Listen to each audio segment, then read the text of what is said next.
নমস্কার, স্কিল বাংলা চ্যানেলে আপনাদের প্রত্যেককে স্বাগত জানাই। রাশিয়া ইউক্রেনের প্রেসিডেন্ট জেলেনস্কিকে নিজের দেশের রাজধানীতে মানে মস্কোতে আমন্ত্রণ জানিয়েছে শান্তি চুক্তি বা পিস টকের কথাবার্তা অন্তত শুরু করার জন্য। কোত্থেকে কি হয়ে গেল?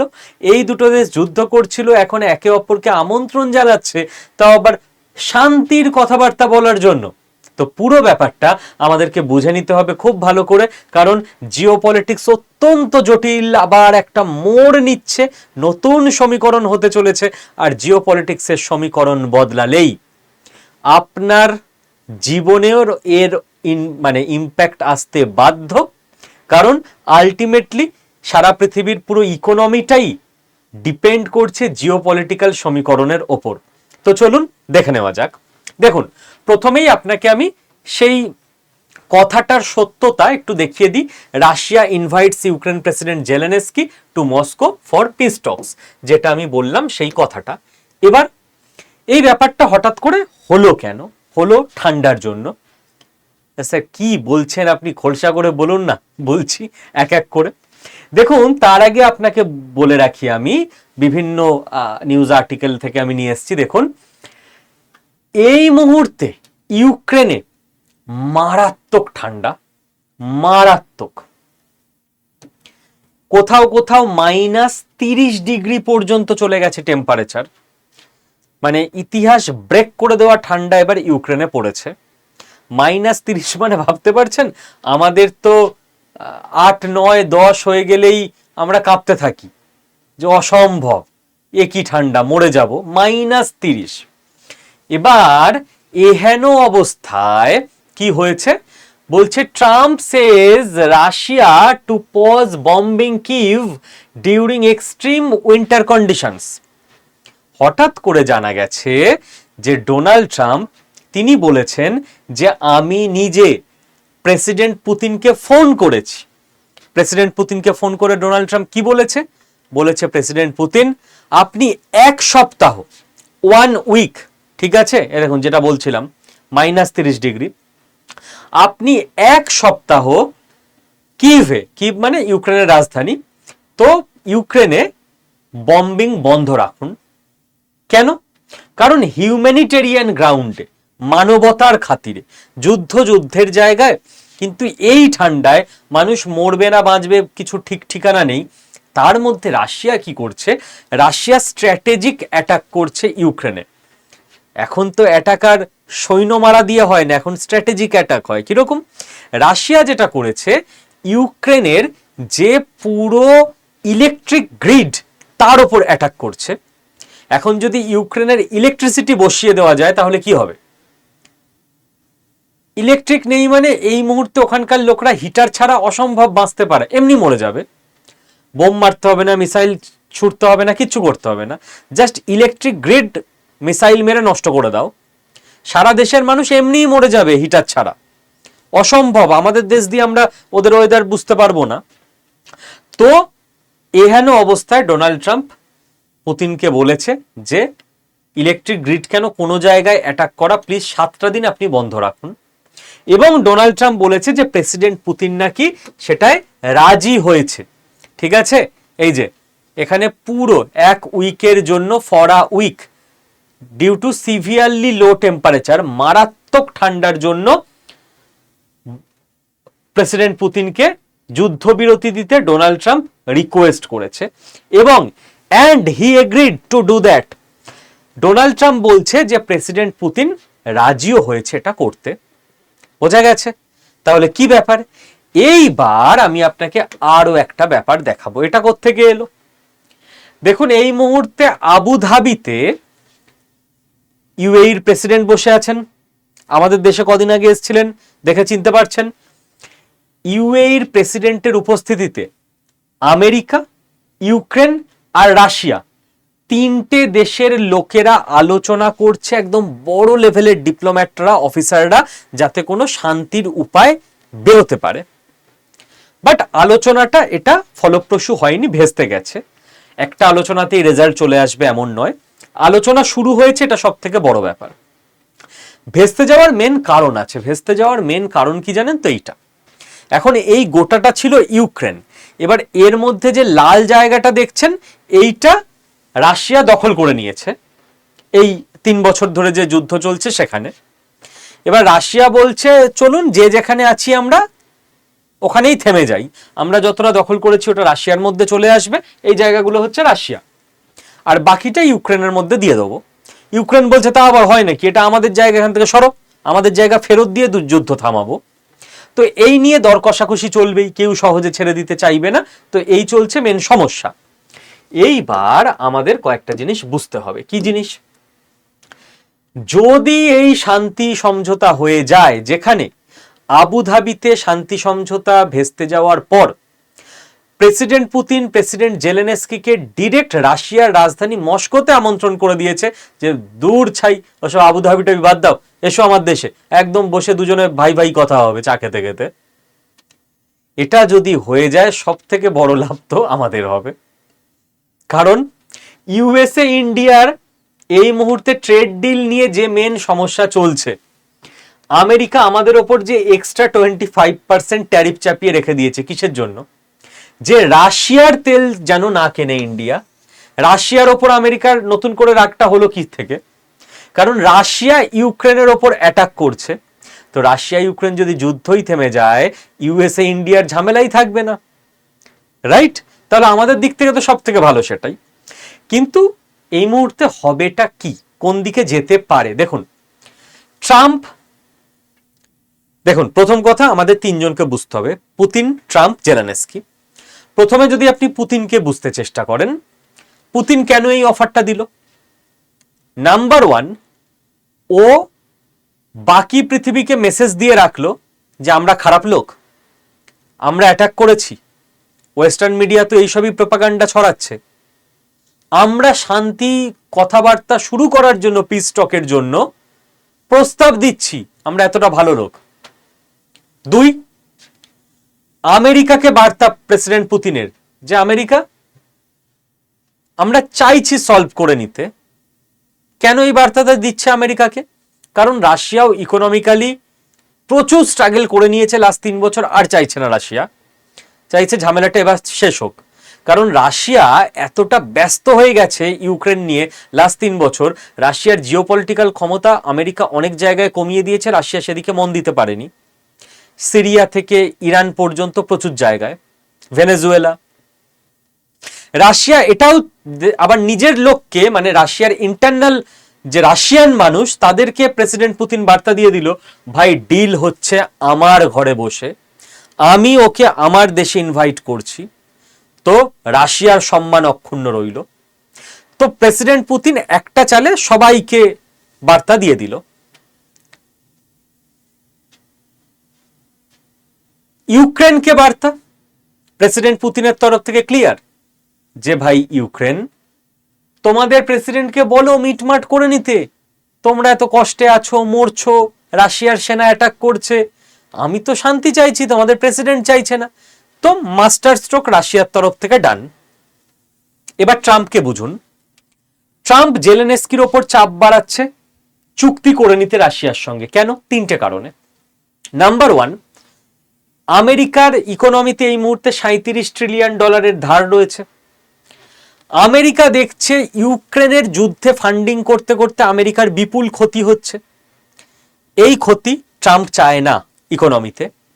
2, ট্রাম্প যেটা চেয়েছিল বা বাইডেন যেটা চেয়েছিল, ট্রাম্প বা বাইডেন বলে তো না, আমেরিকা যেটা চেয়েছিল, আমেরিকার ডিপ স্টেট যেটা চেয়েছিল, প্রেসিডেন্ট পাল্টালে একটু আধটু এদিক ওদিক হয়, আলটিমেটলি ডিপ স্টেটের থট প্রসেস অনুযায়ী সবটা চলে, যে রাশিয়াকে বিজি করে দাও ইউক্রেন দিয়ে, যাতে করে ভেনেজুয়েলা থেকে, সিরিয়া থেকে, ইরান, একের পর এক জায়গায় আমরা রাশিয়ার অ্যালাই সরকারকে ফেলে দিতে পারি। সেটা হয়ে গেছে, তাহলে আর কেন রাশিয়াকে বিজি রাখা, এবার ছেড়ে দাও, সরে এসো। 3, রাশিয়া এই যুদ্ধে অ্যাডভান্টেজ পেয়ে গেছে, ইউক্রেনের খানিকটা জমি কবজা করে নিয়েছে, তো সেদিক থেকে তো দেখতে গেলে রাশিয়ার জয়, যদি জমি দখলের দিক থেকে দেখেন। তাহলে যে যুদ্ধে রাশিয়ার জয় হচ্ছে, ইউরোপ তথা আমেরিকা তথা ইউক্রেন জিততে পারছে না, সেই যুদ্ধে আর এগিয়ে অকারণে সারা পৃথিবীর কাছে নিজের মুখ পুড়িয়ে কোনো লাভ নেই, সেটাকে মানে থামিয়ে দেওয়াই ভালো। ট্রাম্পের মাথায় তো এগুলো চলছে। জেলেনস্কির মাথায় কি চলছে? জেলেনস্কি কি ট্রাম্পের কথা সহজে শুনবে? মনে হয় না। আলটিমেটলি শুনতে বাধ্য হবে, বাট এখনই মনে হচ্ছে না, আরো কিছুদিনও ট্যাফও করবে। জেলেনস্কির প্রথম দাবি, ভাই আমার ল্যান্ড কি হবে? তোমাদের কথায় নেচে আমি ন্যাটোয় জয়েন করব এইসব বলে রাশিয়ার সঙ্গে পাঙ্গা নিলাম যে তোমরা আমার পেছনে আছো, সাপোর্ট দেবে। আমার জমি কেড়ে নিয়েছে রাশিয়া, দখল করে নিয়েছে, ফেরত দেবে না বলছে, আর তুমি বলছো ওদের সঙ্গে ডিল মেনে নিতে। এবার হয় নাকি? সেকেন্ড, জেলেনস্কি বলছে আমার লোক মারা গেল, তাদের কি হবে? আমার সেনা মরল, আমার দেশবাসী মারা গেল রাশিয়ার মিসাইল, ড্রোন এসবের অ্যাটাকে, আর আমরা যুদ্ধ করব না? এখন তো যুদ্ধ করাটাই আমাদের কাছে ধর্ম, রিভেঞ্জ নেওয়া, আমরা থেমে যাব? আবার জেলেনস্কি আর একটা জিনিস দেখছে যে ভাই আমেরিকার সাপোর্ট পাওয়া না গেলে কোনো কিছুই তো করে লাভ নেই, যুদ্ধ থামাতেই হবে, কারণ আমার কাছে টাকা কোথায়, অস্ত্র কোথায় যে রাশিয়ার বিরুদ্ধে লড়াই করব। বাট আমার ইমেজ, আমার দেশের লোকের কাছে আমি কি বলবো? যে আমি যুদ্ধ করে আমার দেশের ল্যান্ড খুইয়ে, আমার লোক খুইয়ে, টাকা পয়সা খুইয়ে তারপর শান্তি চুক্তি করে চলে এলাম? আমার দেশের লোকই তো আমাকে গালি দেবে। তো জেলেনস্কির এটা বিপদ। জেলেনস্কি সহজে মানতে পারছে না ট্রাম্পের চাপ। জেলেনস্কি এখন যদি রাশিয়ায় যায়, মস্কোয় যায় পুতিনের সঙ্গে মিটিং করতে, তো জেলেনস্কির ইমেজটা দেশের মধ্যে কি হবে?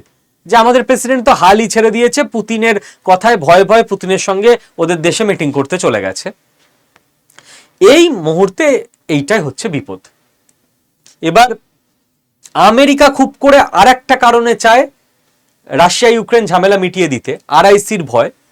আপনি বলবেন এর মধ্যে আরআইসি কোত্থেকে এলো? দেখুন, আমেরিকার থিঙ্ক ট্যাঙ্ক সবসময় ডোনাল্ড ট্রাম্পকে একটা কথা বলে আসে যে রাশিয়াকে বা ইন্ডিয়াকে বা চায়নাকে এতটা পুশ করো না যে ওরা তিনজনে পুশড হতে হতে এসে নিজেরা হাত মিলিয়ে নেয়। এতটা পুশ করো না। ইন্ডিয়াকে আমেরিকা এতটা পুশ করলো বলেই তো চীনের সঙ্গে অনেক দ্রুত অনেক রিলেশন এগিয়ে গেল। বন্ধুত্ব হয়নি, কোনোদিন হবে না, কোনো দেশের সঙ্গেই হবে না, হওয়া উচিত নয় জিও পলিটিক্সে। বাট চীনের সঙ্গে 2020 ডোকলামের ইভেন্ট, গালোয়ান ভ্যালির ইভেন্টের কথা ভাবুন, আর 2026 ইন্ডিয়া আর চীনের আন্ডারস্ট্যান্ডিং এর কথা ভাবুন।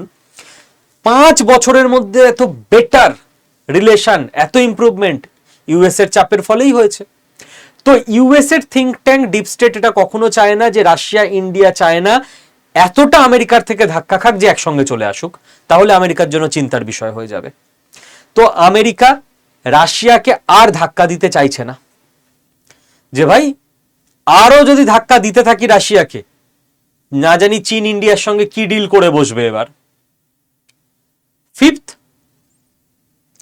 যখন এফটিএ ইউরোপের সঙ্গে ভারতবর্ষের হয়ে গেল, যে ভারতবর্ষকে পৃথিবীর সব থেকে বেশি ট্যারিফ লাগিয়ে রেখেছিল আমেরিকা রাশিয়ার সঙ্গে বাণিজ্য করার জন্য, কেন না রাশিয়া ইউরোপের একটা দেশ ইউক্রেনের ওপর অ্যাটাক করছে বলে। আর সেই ইউরোপীয় ইউনিয়ন ভারতবর্ষের সঙ্গে এফটিএ যখন সাইন করে নিচ্ছে, তখন আমেরিকার কাছ থেকে লজিক্যাল গ্রাউন্ডটাই চলে যাচ্ছে যে ভাই ইউরোপীয় ইউনিয়ন ভারতকে বন্ধু বলছে ব্যবসার দিক থেকে, তো আমরা কেন ওদের সঙ্গে ব্যবসা না করে এই ধরনের গোয়ার তুমি করে বেড়াবো। তো আমেরিকার কাছে কোনো লজিক নেই এই মুহূর্তে আর জেলেনস্কিকে সাপোর্ট করার। এবার তাহলে পৃথিবী কোন দিকে যেতে চলেছে? দেখুন, 6-7টা ব্যাপার আপনাকে বুঝতে হবে। রাশিয়া ইউক্রেন যুদ্ধ যদি শেষ হয়ে যায়, যদি যায়, আমি বা আপনি ভবিষ্যৎবাণী করতে পারবো না। জিওপলিটিক্যাল এক্সপার্ট বা অ্যানালিস্ট আমরা যারা, আমরা ভবিষ্যৎবাণী করতে পারি না। আমরা প্যাটার্ন ডিকোড করতে পারি এবং কি হলে কি হতে পারে সেই পসিবিলিটি এক্সপ্লোর করতে পারি। ভবিষ্যৎবাণী জ্যোতিষী করতে পারবেন, ভগবান করতে পারবেন, কেউ পারলে পারবেন। রাশিয়া ইউক্রেন যুদ্ধ যদি শেষ হয়ে যায়, ভেনেজুয়েলার যুদ্ধ অলরেডি শেষ হয়ে গেছে আমেরিকার কন্ট্রোলে, সিরিয়ার যুদ্ধ শেষ হয়ে গেছে আমেরিকার কন্ট্রোলে, গ্রিনল্যান্ডের যুদ্ধ আপাতত মিটে গেছে, কারণ ন্যাটো চিফ আমেরিকাকে বলে দিয়েছে আপনি দখলটা করবেন না, আপনি ওখানে মিলিটারি ইকুইপমেন্টস যা ইচ্ছা বসানোর বসান, পুরোটাই আপনি চালান, বাট খাতায় কলমে যেন ইউরোপের থাকে, ডেনমার্কের থাকে, আমাদেরও সম্মান থাকবে, আপনারও কাজ হবে। গাজার যুদ্ধ মিটে গেছে, ইসরায়েল পুরো জিতে গেছে, হামাস হেজবুল্লাহ শেষ। বাকি থাকে কেবল ইরান। আমেরিকার ফুল ফোকাস এবার একটা জায়গায় চলে যাবে, ইরান। এটাকে ফিনিশ করে দাও, পথের কাঁটা সব শেষ। যা কিছু আমেরিকার করার ছিল করে নিয়েছে। এবার এহেন অবস্থায় ভারতবর্ষর সঙ্গে আচ্ছা, যখন আমরা দেখছি যুদ্ধগুলো থেমে আসছে, তার মানে কি? শেয়ার মার্কেটের একটা সূত্র আমি সব সময় বলে যাই, দেখুন শেয়ার মার্কেট এরকম না যে ফর্মুলায় চলে, 100টা প্যারামিটার থাকে, সেই পুরো জিনিসটা বুঝতে হয়, ফিল করতে হয়, তারপর আপনি বুঝতে পারবেন কখন কোন সেক্টর এগোতে পারে, কখন কোন সেক্টর নামতে পারে। তাও কেউ 100% গ্যারান্টি দিয়ে বলতে পারে না, সেই জন্য যারা বুদ্ধিমান তারা বিভিন্ন সেক্টরে ইনভেস্টমেন্ট ছড়িয়ে ছড়িয়ে রেখে দেয়, যে কোনো সেক্টর একটু উঠবে, কোনো সেক্টর একটু নামবে, ওভারঅল আমি যাতে প্রফিটে থাকি। বাট তবু আমরা ওভারঅল যে ফর্মুলার কথা স্কিল বাংলা চ্যানেলেও সবসময় বলে আসি, মানুষের স্বাভাবিক সাইকোলজি, ইনভেস্টারদের যখন যুদ্ধ চলে তখন সব ইনভেস্টার রিস্কে থাকে যে ভাই কখন কোন দেশের সঙ্গে কোন দেশের বিজনেস বন্ধ হয়ে যাবে, কোথায় বোম পড়বে, কোথায় কি ধ্বংস হয়ে যাবে। তো কোম্পানিগুলোর ওপর টাকা লাগিয়ে লাভ নেই।